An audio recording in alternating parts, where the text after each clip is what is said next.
Aussies ವಿರುದ್ಧದ ಮೊದಲ ಏಕದಿನ ಪಂದ್ಯದಲ್ಲಿ ರೋಹಿತ್ ಶರ್ಮಾ ಶತಕವನ್ನ ದಾಖಲಿಸಿದ್ದಾರೆ.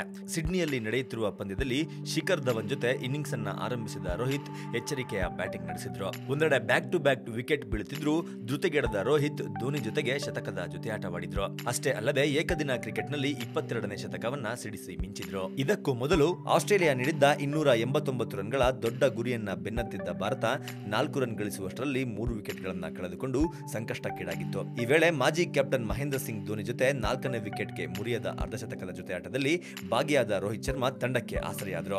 ರೋಹಿತ್ ಶರ್ಮಾ ಮತ್ತು ಎಂಎಸ್ ಧೋನಿ ಅವರ ಅಮೋಘ ಬ್ಯಾಟಿಂಗ್ನ ನೆರವಿನಿಂದಾಗಿ ಭಾರತ ತಂಡ ಆರಂಭಿಕ ಆಘಾತದಿಂದ ಹೊರಬಂದಿದ್ದು ಧೋನಿ ಕೂಡ ತಮ್ಮ ಅರ್ಧಶತಕವನ್ನ ಪೂರೈಸಿಕೊಂಡಿದ್ದಾರೆ.